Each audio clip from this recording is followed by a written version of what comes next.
Alhamdulillahirrahman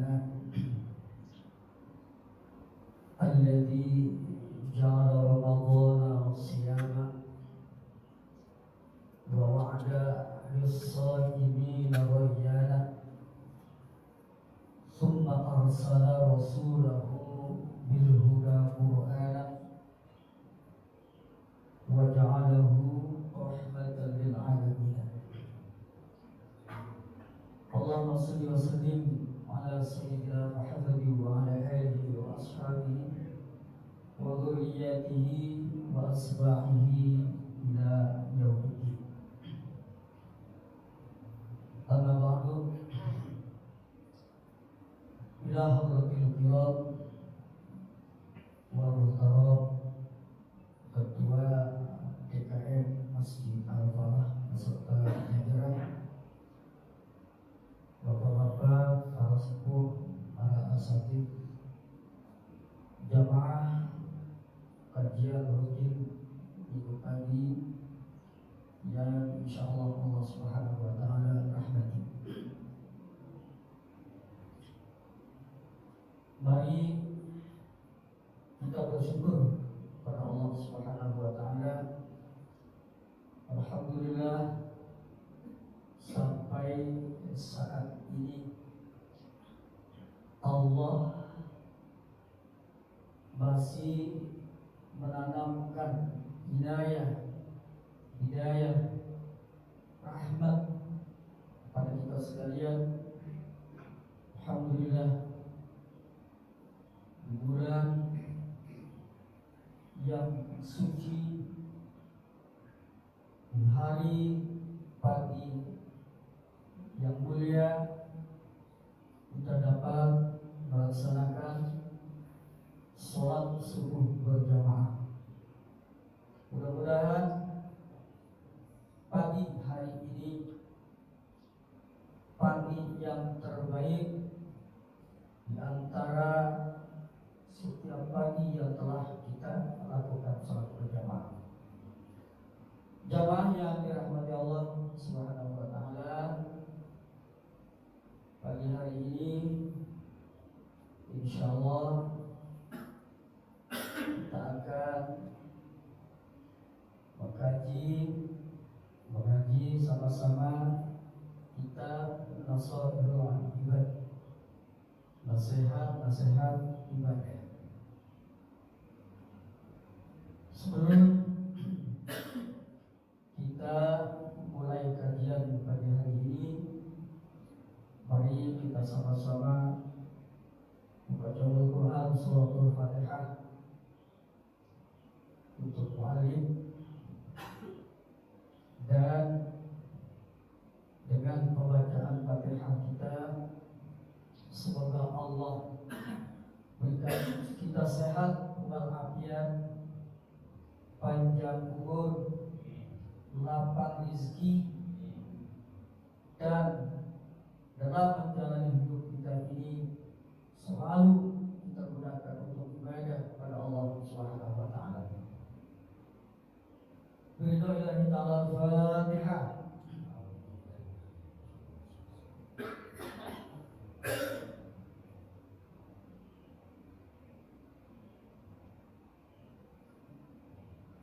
Bismillahirrahmanirrahim. An-Luqmanil Hakim. Ini ada nasihat Luqman Al-Hakim terhadap anaknya. Dan Luqman Al-Hakim, beliau mengatakan annahu qala li banihi, bahwa beliau berkata li banihi kepada putranya, ya bunayya, wahai anakku, innan nasa salasu aslafin, sesungguhnya manusia itu 3/3. Di dalam manusia itu 3/3. Pertama, lillah, sepertiga milik Allah, wa thuluthun li nafsihi, sepertiga milik dirinya, wa thuluthun liduni, dan sepertiga milik ulat-ulat nanti di dalam umur yang menjantap tubuh kita manusia. Fa'amma ma huwa lillah, maka adapun sepertiga milik Allah itu adalah faruhu, ruh manusia itu milik Allah.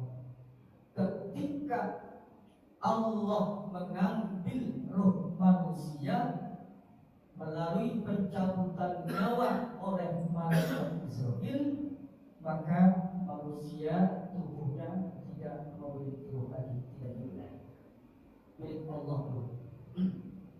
Makanya di dalam Al-Quran Allah berfirman, wa idza sa'alaka ibadi 'anir ruh, kata Allah Muhammad, ketika ditanya oleh hambaku tentang ruh, oleh roh min amri, ruh adalah urusanku di tanganku, kata Allah.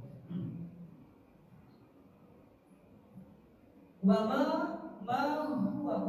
ma huwa li nafsihi, adapun sepertiga untuk dirinya adalah fa'amaluhu. Jadi amal itu untuk kita, nanti yang akan kita bawa ketika menghadap Allah Subhanahu wa ta'ala, sepertiga itu. Wa amma ma huwa liduni, adapun sepertiga untuk santapan ulat yang ada di dalam tanah, bahwa makulutun, maka ulat-ulat itu nanti akan menyantap tubuh manusia ketika berada di dalam tanah.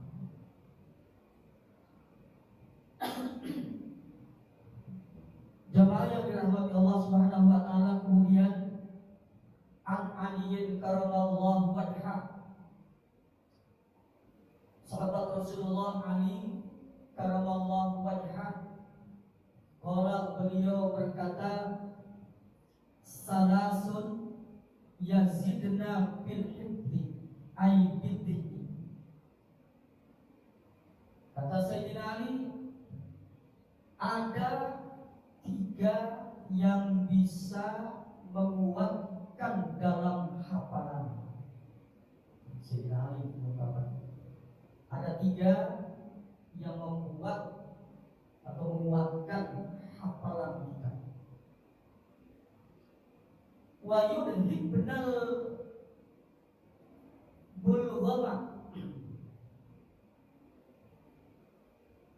dan bisa menghilangkan ria. Ria ini tabiat manusia, ya, kadang-kadang tanpa disadari ria ini selalu muncul. Ria ini.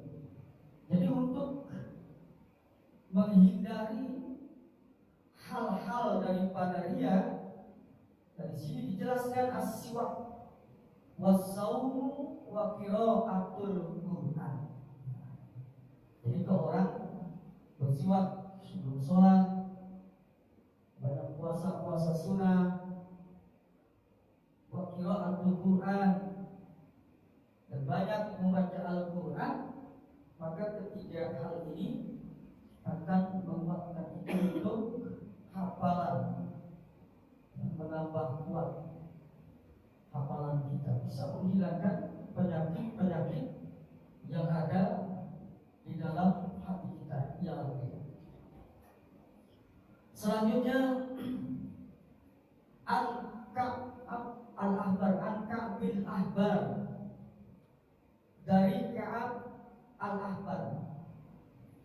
Ka'ab al-Ahbar ini adalah yang menjadi rujukan orang-orang Yahudi.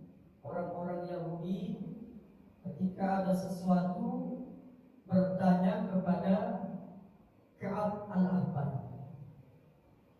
Aslama fi zaman Sayyidina Umar bin Khattab.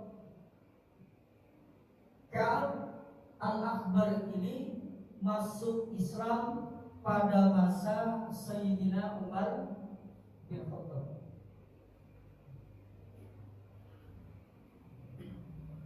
Apa kata beliau? Al-usulu lil mu'minina minasyaitani salasun. Benteng bagi orang-orang yang beriman dari godaan tipu daya setan itu ada 3. Yang mencegah orang-orang mukmin, menjaga orang-orang mukmin dari tipu daya setan itu ada 3. Apa itu benteng?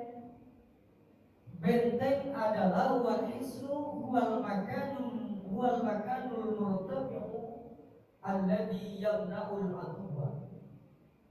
Benteng itu adalah tempat yang sangat tinggi yang bisa menjaga, membentengi musuh. Jadi benteng orang yang beriman itu sebagai penjaga dari godaan, dari tipu daya setan itu ada 3. Pertama, al-masjidu hisnun. Masjid itu adalah bentengnya orang yang beriman. Kenapa masjid benteng orang yang beriman? Li'annahu mahallul dzakirin wal malaikat. Karena masjid itu tempat orang-orang yang berzikir, menyebut, mengingat Allah. Jadi dalam masjid itu kan kalau sholat kita mengabdi, menyembah, mengingat, menyebut Allah, kemudian membaca Al-Quran, bersolawat, dan zikir yang lain. Makanya masjid itu sebagai benteng bagi orang yang beriman. Insya Allah orang yang di dalam masjid hatinya luluh, hatinya lurus, jiwanya, nafsunya terhindar dari nafsu-nafsu yang di dalamnya ada nafsu syaitan. Wal malaikat, masjid itu tempat turunnya para malaikat. Masjid membawa misi, tugas dari Allah Subhanahu wa taala. Lalu benteng bagi orang-orang yang beriman adalah wa dzikrullahi hisnun. Zikir kepada Allah adalah benteng. La siyama, apalagi membaca la haula wala quwwata illa billah. Jadi kalau kita ingin terjaga dan mempunyai benteng daripada setan-setan yang terus menghantui, terus mengikuti jejak-jejak kita melalui nafsu-nafsu yang ada pada diri manusia, maka akan tumbang dengan kita banyak membaca la haula wala quwwata illa billah. Penting boleh dibaca setiap selesai sholat, dimanapun boleh. Tidak ada daya upaya, tidak ada yang kuat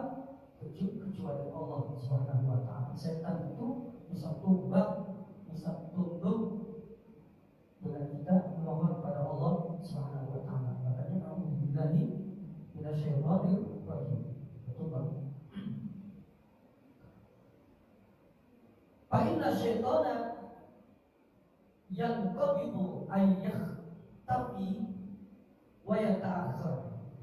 Maka sesungguhnya setan itu mengkerut, sembunyi, wa yata'akhir dan mundur ketika ada yang zikir terus menyebut Allah Subhanahu wa taala.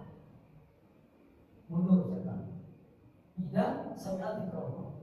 Ketika mendengar manusia hamba terus zikir menyebut nama Allah, la ilaha illallah, la haula wa la quwwata illa billah, dan zikir-zikir yang lain, maka setan dengan sendirinya dia mundur.